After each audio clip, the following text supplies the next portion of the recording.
오늘은 이 부자와 거짓 나사로의 비유를 통해서 주님의 말씀을 우리가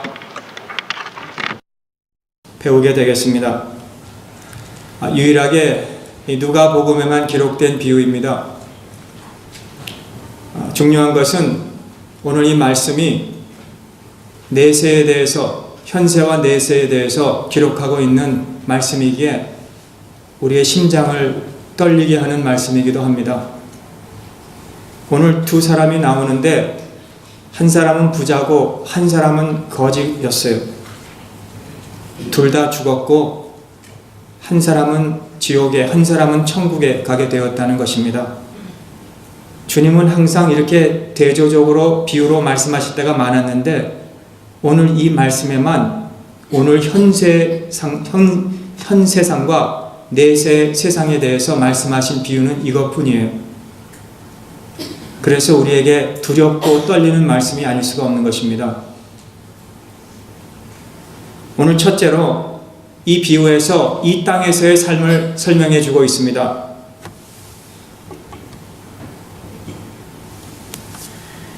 오늘 이 땅의 부자는 자색 옷을 입고 고운 베옷을 입은, 그리고 날마다 호화로운 연락하는 그런 삶을 살았습니다. 또 나사로라고 하는 거지는 헌대를 앓으며 부자가 상에서 떨어지는 부스러기를 먹으며 또 심지어 개들이 와서 그의 상처를, 헌대를 핥았다고 그렇게 말씀하고 있는, 여기에서 첫째 우리가 중요히 생각해야 될 것은 이 본문에서 주님의 비유에서 부자를 비난했다거나 또는 가난한 거지를 찬송했다는 말이 없다는 것이에요. 단지 두 사람이 있었다는 것만 우리에게 전해주고 있는 것입니다. 또 중요한 한 가지는 두 사람이 이 땅에서 살았지만 둘 다 죽어 한 사람은 지옥에, 한 사람은 천국에 갔다는 것을 말씀해 주고 있습니다. 성경에 우리가 나오는 아브라함 같은 사람이나 또는 다윗 같은 사람이나 솔로몬 같은 사람은 참으로 부한 자였어요. 종들도 많았고 토지도 넓게 가진 자들이었다는 거죠. 오늘 이 비유를 시작해서 절대로 우리는 부자는 나쁘고 가난하면 좋다 그런 생각을 버리고 단지 오늘 이 말씀 속에서 이 두 사람이 이 세상에서 살던 것과 그리고 끝나고 내세에서 어떻게 살았는지에 대해서 오늘 우리에게 말씀해 주는 것을, 그 포인트를 우리가 포커스하자는 것입니다. 분명히 나사로는 가난하고 병이 들었습니다. 그에게는 결코 이것이 복이 아니었어요. 그러나 그는 그의 가난함과 고통 때문에 주님을 찾게 되고 하나님께 나아가게 됐다는 거예요. 우리가 그의 필요 때문에 하나님을 찾게 되었던 거예요. 마치 소경이고 거지인 바디메오가 소문에 주님이 지금 우리 동네를 지나간다는 소식을 듣고 자기의 목소리를 다해서 다윗의 자손이여 나를 불쌍히 여기소서 소리질러서 주님의 발걸음을 멈추게 하였던 것 같이 오늘 이 나사로는 자기의 연약함을 통해서 하나님께 더 매달리고 하나님께 더 기도하고 하나님을 아는 사람들에게 찾아가서 그분이 누구십니까? 라고 그렇게 물었으리라고 우리는 생각할 수가 있다는 것입니다. 여러분은 나의 이상의 땅의 고통과 연약함과 나의 아픔 때문에 우리가 영적으로 성장할 수 있는 그런 복이 저와 여러분들의 있으시기를 주님의 이름으로 축원합니다. 나사로는 거지였어요. 그러나 그의 이름을 한번 생각해 보십니다. 나사로의 그 이름이란 뜻은 하나님이 나의 도움이십니다. 하나님이 나의 도우심입니다. 이 말은 하나님만이 나를 도우실 분이 결코 없다는 것입니다. 내 인생의 모습은 처량하고 비참하지만 나는 불쌍한 존재로 취급받지만 나는 하나님의 도움으로 나는 살 수 있겠습니다 라고 한 것이에요. 초대교회 교부들은 이 나사로는 실제로 있었던 인물이라고 그렇게 말했어요. 꾸며낸 이야기가 아니라는 것입니다. 어쩌면 부모님의 믿음도 좋았기에 너는 나사로라고 이름을 했을 것입니다. 엘리에셀, 히브리 말로 너는 이 땅에서 내 아들아 하나님의 도움으로 살아야지 해서 나사로라고 이름을 진 거예요. 부모도 아들도 둘 다 믿음이 있었던 것으로 우리가 생각합니다. 이런 면에서 거지는 가난했으나 사실은 부하였어요. 거지는 가난했으나 부한 자였어요. 반대로 오늘 부자는 자색 옷, 고운 베옷을 입었습니다. 자색 옷은 왕이나 귀족들이 입는 옷이죠. 베옷은 속옷인 것 같아요. 금보다 2배나 비싼 고운 베옷입니다. 럭셔리한 삶을 살았습니다. 갑부였습니다. 흥청망청 호화로이 연락하며 살았습니다. 세상 사람이라면 아마 우리도 이렇게 살고 행복하기를 원하는 것이 우리의 꿈일 수 있습니다. 당시에 일주일에 한 번만 고기를 먹어도 겨우 어쩌다가 먹는 그런 고기를 이 사람은 매일 호화로이 매일 고기를 이것저것 다 먹어보면서 살고 있었을 것입니다. 당시에 음식을 먹으면 우리같이 나이프나 포크로 먹지 않고 젓갈로 숟갈로 먹지 않고 손으로 많이 먹었기에 손을 닦기 위해서는 빵에다가 닦아서 빵을 이렇게 버리는 그런 습관이 있었습니다. 그 빵을 이 나사로는 주워 먹고 개들이 먹었습니다. 그런데 여기서 이 부자가 죄인이다. 이 부자가 무슨 큰 악을 행했다. 이 부자가 뭐 잘못했다. 학대했다. 부자가 무슨 악하게 굴었다. 그런 말이 여기는 없습니다. 그러나 정말 우리가 궁금한 것은 왜 그러면 이 부자가 지옥에 갔느냐는 것입니다. 자기가 벌어서 자기가 쓰는데 무엇이 잘못이니? 상에서 그래도 떨어지기는 부스럭이라도 주었는데 만약에 우리 같았으면 아마 경찰을 불러서 제발 저 거지가 내 대문 앞에 오지 않도록 좀 쫓아내 주시오 하진 않았을지, 더 이상 내 눈 앞에서 얼쩡거리지 말도록 이 사람을 좀 멀리 보내주십시오 라고 그렇게 하진 않았을지. 그런데 이 부자의 죄가 무엇이냐는 거죠. 한마디로 성경은 자기 중심. 여러분, 우리가 이 세상에 살면서 얼마나 내 중심, 내 가족 중심으로 살 때가 얼마나 많이 있는 것입니다. 이것은 하나님 안 계셔도 난 얼마든지 내가 잘 행복하게 알아서 살겠습니다. 하나님 걱정 안 하셔도 돼요. 난 만족하게 난 살 수 있어요. 난 내 머리로 잘 이제는 먹고 살 수 있습니다. 내 욕구를 충족시키면서 난 즐겁게 살 수 있는 자신이 있습니다 라고 하는 거가 잘못이라는 것입니다. 또 그의 잘못은 이 거지 나사로를 매일 대문 앞에 지나가면서 보면서도 무관했다는 것입니다. 나사로는 돈도 없고 몸도 병든 그런 성한 데가 없는 처참한 인생이 바로 그건 너의 인생이야, 너의 운명이야 라고 하면서 지나가고 왔다 갔다 했다는 것입니다. 이 부자는 겉으로는 부하였지만 영적으로는 매우 가난한 자였어요. 이 부자는 무엇을 악행을 해서가 죄를 진 것이 아니고 행하지 않은 것이 죄였어요. 페르시아 왕이 가장 지혜로운 형제 셋이 있다고 해서 그 형제 셋을 불렀습니다. 질문을 합니다. 세상에 살면서 가장 괴로운 일이 무엇이냐? 막내는 대답합니다. 세상에 살면서 가장 괴로운 일은 뭐니 해도 늙어서 가난하게 되는 것입니다. 젊어서 가난하면 상관없지만 늙어서 가난한 것처럼 참으로 비참함이 없습니다. 듣고 신하들이 고개를 끄덕끄덕거리며 다 수긍을 했습니다. 그때 지혜로운 둘째 형이 대답을 했습니다. 사람에게 한계가 있는 것입니다. 어떤 어려움에 부닥칠 때 한계 때문에 그 어려움과 고난을 극복하지 못하는 그것이 가장 우리에게는 고난입니다. 그럴 때 나이 많은 장관들이 고개를 끄덕끄덕 수긍을 했습니다. 가만히 듣고 있던 제일 맏형이 이렇게 대답합니다. 아무 선행도 없이 임종을 맞이하는 것이 가장 큰 고난입니다. 아무 선행 없이 임종을 맞는 것, 그럴 때 왕이 바로 그거다. 여러분, 정말 우리가 선행 없이 임종을 맞이하신다면 이것처럼 부끄럽고 불쌍하고 어리석은 인생이 어디 있겠습니까? 성경에 보면은 죄명이 없는 또 하나의 무서운 죄가 바로 무관심이라는 거죠. 부자 청년이 주님 어떻게 하면 내가 영생을 얻겠습니까? 내 있는 것을 팔아 가난한 사람에게 다 주고 나를 쫓으라 했을 때 근심하며 이 청년이 돌아갔다 그랬죠. 부자는 사실 가난한 사람이었어요. 세상의 모든 부를 소유한 사람이었지만은 주님을 소유하지 못한 가난한 사람이었다는 거예요. 그러나 나사로는 세상의 모든 것을 소유하지 못했다 할지라도 주님을 소유하였기에 그는 부한 자였다는 것을 오늘 우리에게 먼저 이 땅에서 사는 우리 삶을 말씀해 주고 있는 것입니다. 둘째로 두 사람이 다 죽었습니다. 죽음은 우리 모두에게 오죠. 부한 자에게도 오고 가난한 자에게도 오고 건강한 자에게도 오고 병든 자에게도 오고 젊은 자에게도 오고 나이 드신 분에게도 오고. 그러나 죽음이 모든 것이 아니다는 거예요. 죽음이 끝이 아닙니다. 다 이 땅의 끝은 왔는데 그게 끝이 아니었어요.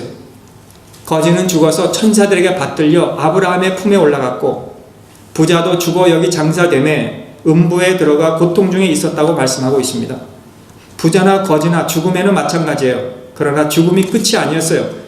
그 다른 세계에 가서 서로 볼 수 있고 서로 대화할 수 있도록 가 있었다는 것입니다. 19세기에 스코틀랜드에 놀스 목사님이라는 분이 계시는데 이 분은 이 본문을 이렇게 주해를 했는데 이 땅에도 모든 고난과 슬픔, 우리의 아픔과 어려움 또는 우리의 부와 명예 이런 모든 것은 우리가 죽을 때 다 끝난다. 그렇게 설명을 했어요. 아니에요. 오늘 주님의 비유에서는 이 땅의 모든 우리의 삶은 죽어도 우리는 사후 세계가 있다는 것을 오늘 우리에게 분명히 말씀해주고 있는 것입니다. 그럼 부자는 사치스러운 아마 장례식을 치루었을 것 같아요. 부했고 명예가 있었고 아마 그랬으니까 얼마나 화려했겠습니까? 그런데 이 거지는 장례식도 없었을 것입니다. 예수님 당시에 이런 일이 있었대요. 길에서 죽은 거리는 토벳이라 게헨나라는 그곳에 옮겨진다고 합니다. 이거는 예루살렘 성 밖에 있는 쓰레기 태우는 장소라는 거예요. 그래서 거기서 쓰레기와 함께 태워버리는 그런 일을 당했다는 것입니다. 부자는 실상 가난한 사람이었고 가난한 사람 실상 부한 자였지만 둘 다 죽게 되었는데 죽은 후에 하나님 없이 살게 된 사람은 더욱더 가난하게 되고 하나님을 모시고 산 사람은 이 땅에서도 가난했지만 부하였는데 더욱 부하게 되었다는 것을 우리가 알게 될 수 있습니다. 사후 세계는 있습니다. 여러분 이 땅에 우리의 인생이 70, 80, 90 잘하면 100세 넘게 살지만 이게 전부가 아니에요. 우리에게는 또 다른 세계가 있는 것입니다. 분명히 이것을 오늘 기억할 수 있기를 바랍니다. 세 번째로 우리가 죽는 후에는 무슨 일이 그럼 있겠는가? 여기에 보면은 나사로는 이 땅에서 하나님을 찾고 또 기도하고 죽어서도 하나님 품에 있었고 그렇죠? 부자는 이 땅에서도 가난했지만 죽음 후에는 더욱 비참하게 되었다는 것입니다. 23절에 저가 음부에서 고통 중에 눈을 들어 멀리 아브라함과 그 품에 있는 나사로를 보고 라고 말씀하고 있죠. 이 보고라는 단어는 어떤 육신적인 눈으로 본다는 것이 아니죠. 제 생각에는 이렇게 지옥에서 천국에 있는 사람을 볼 수 있게 될지 안 될지 저는 모르겠어요. 그러나 아마 이 보고는 느낀 거, 무슨 깨달은 거 그런 거 아니겠습니까? 정말 볼 수 있다는 것보다 우리가 영으로 볼 수 있는 게 있잖아요. 여기에 보고라고 한 것은 어떤 육체적인 어떤 한계를 얘기하는 것이 아니고 이 지금 부자는 나사로를 영적인 눈으로 아마 봤을 거라는 거예요. 이 부자는 유대인이었습니다. 아마 이 땅에 살면서 성전에도 들락달락 했을 것이고 하나님에 대해서도 들었을 것이고 또 주문으로 기도도 했을 것이고 헌금도 했을 것이고 이런 건 당연하죠. 그리고 자신이 나는 경건하다, 나는 그래도 이 정도면 괜찮다, 거룩하다, 하나님께 복을 많이 받은 자, 왜? 부했기 때문에 그렇게 생각했을 수도 있었을 거예요. 그러나 사실 그에게는 진정한 기도가 없었을 것입니다. 정말 살아있는 기도, 마음에서 우러나오는 기도, 성령에 이끌리는 기도, 하나님을 찾기 위해 만나기 위한 기도가 그에게 없었을 거예요. 만약에 그런 삶이 그의 삶이었다면 매일 아침 지나가는 그 구걸하는 그 사람을 보고 가만히 있었겠냐는 거죠. 그러나 그가 죽고 난 후에 그가 또 기도를 하죠. 불러 가로되 아버지 아브라함이여 나를 긍휼히 여기소서. 죽은 후에야 그가 이제야 간절히 불러 기도하죠. 나사로를 좀 보내어 그 손가락 끝에 물을 찍어 내 혀를 서늘하게 하소서. 내가 이 불꽃 가운데서 고난 중에 있나이다. 고민하나이다. 이 고민이라는 단어는 그저 우리나라 단어지만요, 이거는 사실 번역할 수 없는 단어예요. 여기는 울부짖는 상태. 그가 평생 동안 무시하던 그 존재 가치도 사람으로 취급하지 않는 그를 통해서 아브라함의 품에 편안히 있는 그 나사로를 좀 보내서 손끝에 물을 묻혀서 내 혀를 좀 서늘하게 해달라고 하는 그 고민. 여러분, 이거는 진실하지 못한 신앙인, 정말 알면서도 믿지 않는 신앙인, 기도해야 한다고 알면서도 기도하지 않는 신앙인의 결말이 바로 이렇게 된다는 것을 우리에게 보여주고 있습니다. 사실 이 부자가 얼마나 후회하였겠어요. 거기서 내가 왜 살아있을 때 좀 제대로 믿지 않았을까, 기도하지 않았을까, 예배드리지 않았을까, 열심히 하지 않았을까, 헌신하지 않았을까, 내가 왜 살아있을 동안에 일을 하지 않아서 이런 모양이 됐을까. 아마 음부에서 후회하였을지 않았을까 생각합니다. 그런데 지금은 늦은 거예요. 음부에서 나사로를 볼 때는 너무 늦었다는 거예요.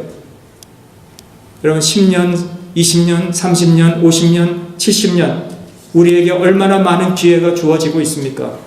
근데 그 기회가 다 지나간 후에는 이제는 후회를 해도 회개할 기회가 없는 거예요. 여러분, 시간은 바꿀 수가 없는 시간이죠. 우리 시간이 얼마나 귀합니까? 이제 2월, 오늘 마지막, 이제 내일이면 2월도 가요. 벌써 2016년도 얼마나 빨리 지나갑니까? 세상에서 우리가 생존할 때 우리가 할 수 있는 것을 우리가 하지 못하고 살 때가 얼마나 많이 있느냐는 거예요. 소망이 있을 때, 빛이 있을 때, 기회가 있을 때 우리가 하지 않으면, 그 기회를 우리가 놓치고 나면 그때는 이제 너무 늦게 되는 것입니다. 사랑하는 우리 성도 여러분, 오늘이 기회의 날이요, 오늘이 은혜의 날이요, 오늘이 회개의 날이요, 오늘이 변화의 날이요, 오늘이 헌신할 수 있는 날이요, 오늘이 주님 앞에 가까이 갈 수 있는 날이라는 것을 기억하실 수 있기를 주님의 이름으로 축원합니다. 특별히 회개할 수 있을 때 회개하세요. 몰아서 회개하겠다 내가 나중에. 다 잊어버려요. 우리 기억력이 안 좋아져요. 점점. 즉시로 하세요. 내가 잘못한 거 있으면 즉시로 회개하고, 내가 무엇을 할 수 있는, 선을 행할 수 있는 기회가 있으면 생각해보고 하지 마시고 좋은 일은 즉시로 하시고, 하나님의 일은 노가 없으시기를 주님의 이름으로 축원합니다. 저는 그러나 오늘 이 잃어버린 영혼에 대해서 초점을 맞추고 싶지 않고 우리가 있는 것에 대해서 오늘 초점을 맞추고 싶어요. 바로 우리에겐 뭐가 있어요? 오늘이 있어요. 아멘. 생명이 있어요.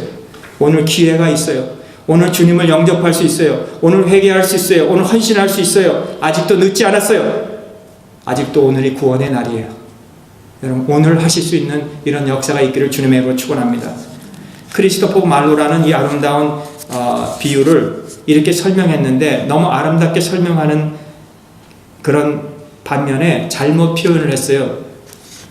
파우스토스라고 하는 이 전설에 이 파우스토스가 자기의 영혼을 마귀와 이렇게 바꾸는 거예요. 자기의 영혼을 자기에게 명예를 주고 권세를 주고 즐거움을 주고 이 세상에 지식을 주고 쾌락을 주면 내 영혼을 주겠다는 거죠. 그래서 그렇게 바꿉니다. 그런데 이 땅에서 사는 생애가 이제는 결말이 온 거예요. 거의 끝이 온 거예요. 그랬을 때에 그 생명의 결말이 다가오고 있다는 것을 이제는 알고, 이제는 내 영혼을 마귀에게 줄 때가 오는구나 라고 그렇게 알게 돼서 이렇게 운명을 깨닫고 절망적인 고백을 하지 않습니까? 오 렌테 쿠레테 마기 에이테, 마리오 천천히 달려라. 인생의 이제는 마지막이 와서 자기의 영혼을 줘야 되는 그런 시기가 올 때 마리오 천천히 좀 달리라. 별들은 지금도 움직이고 시간은 달리는데 그 시계가 울릴 때에는 마귀는 내 영혼을 가지고 갈 때가 올 텐데 하면서 그 파우스투스는 자기의 망할 날만 지금 기다리고 있다는 거예요. 여러분, 그러나 우리는 이 망할 날만 기다리고 사는 것이 아니잖아요. 이 말을 들으면 우리도 그런 날이 언제 오겠지. 나에게도 병에 걸려서 약해질 때가 오겠고 나에게도 그 어둡고 싫은 그날이 오겠지 하면서 두려움이 조금 있지는 않습니까? 그러나 이 말은 틀린 말이에요. 우리가 살아있을 동안에 주님은 아무도 주님께 오는 자를 망하지 않게 하시겠다고 약속해 주셨어요. 주님은 아무도 나에게 오는 자를 거절하지 않겠다고 약속해 주셨어요. 꺼져가는 심지를 끄지 않으시는, 흔들리는 갈대를 꺾지 않으시는 우리 주님이세요. 주님은 우리를 끝까지 붙잡아 주시어. 어떻게 하면? 주님께만 나오기만 하면. 아직도 저와 여러분들에게는 기회가 있습니다. 그리고 한 가지 더 말씀드리겠어요. 그래도 되겠습니까? 빨리 끝내요. 우리의 운명은 우리의 상관과 우리의 상황과 우리의 형편과 아무 상관이 없다는 거예요. 저와 여러분들의 운명은 주님이 우리를 초청하실 이상, 그렇죠? 우리가 부하던 가난하던 병들던 또는 건강하던 늙던 젊던 지식이 있던 무식하던 주님의 초청에는 그런 거에 대해서 아무 상관이 없다는 거예요. 저는 아직 젊어요. 나중에 믿겠습니다. 저는 지금 부에서 너무 바빠요. 넌 할 일이 많아요. 이게 아니다는 거예요. 여러분, 나사로는요, 이 세상적 면에서 볼 때는 참 불리한 것을, 많은 것을 가지고 있었어요. 그런데 주님의 초청에 영생을 얻게 되고 선물을 얻게 된 거예요. 주님은 오늘 누구든지 내게 오는 자는 내가 영접하리라고 말씀해 주신 것처럼 오늘 이 주일에 2월 28일 2016년도 이 주일에 우리 모두가 주님의 초청에 거부하지 아니하시고 다가가서 이 나사로와 같이 아브라함의 품에서 영원히 영생을 누리시는 그런 축복이 저와 여러분들에게 있으시기를 주님의 이름으로 축원합니다. 뉴욕 어느 주택의 한 밤중, 결론적으로 말씀드리는데요, 밤중에 한 여인이 비명소리를 지르면서 주택가를 뒤흔들었어요. 모든 사람들이 창문을 열고 보니까 한 여자가 도망가고 있는 거예요. 뒤에서는 한 남자가 칼을 들고 죽이려고 쫓아오고 있었어요. 이 비명을 지르고 있는 여자를 보고도 아무도 도와주는 사람이 없이 창문을 닫았다는 거예요. 얼마 후에 그 여인이 그 길거리에 시체로 피 가운데서 쓰러져 있는 시체로 발견하게 됐습니다. 이 사실을 볼 때 오늘날 사람들이 얼마나 무관심하다는 것을 세계에 다 알리는 그런 뉴스가 된 것입니다. 미국의 어느 이런 뉴욕의 거리에서 일어난 사건이 불과할까요? 오늘 우리는 어떻습니까? 오늘 이 지역에 사는 저와 여러분들은 우리 주변에 어렵고 힘든 사람들을 볼 때 이건 우리들의 이야기예요. 뉴욕에 일어난 이 이야기나 오늘 성경에 일어난 이 나사로의 이야기는 바로 오늘 저와 여러분들의 이야기를 오늘 말씀해 주고 있는 것입니다. 우리 한 사람 한 사람조차도 육신의 정욕과 안목의 정욕과 이생의 자랑을 쫓아 정신없이 그것에 관심을 가지고 우리는 추구하고 살면서도 피투성이 되어서 쓰러져 있는 이 힘없는 여자에게 관심을 가져다 주지 않는 바로 저와 여러분들, 겉사람을 위해서 목숨을 건 절대적인 관심을 기울인 사람, 시간도, 여러분 우리의 모든 몸 에너지도 얼마나 우리가 이 세상에 많이 쏟아붓습니까? 그런데 우리는 영원한 기념된 일, 하늘나라의 기념된 일들에 대해서 우리는 조금 더 아까워하는 그런 우리들 아닙니까? 여러분, 세상에서 행복하게 살기를 원하세요? 아니면 천국에서 행복하게 살기를 원하세요? 세상에서 100년 난 정말 잘 살고 난 끝나겠다요? 아니면 영원히, 이건 1000년 만년도 아니고 영원한, 그때는 다시 이런 세상이 없는 영원한 그런 삶을 살기를 원하세요?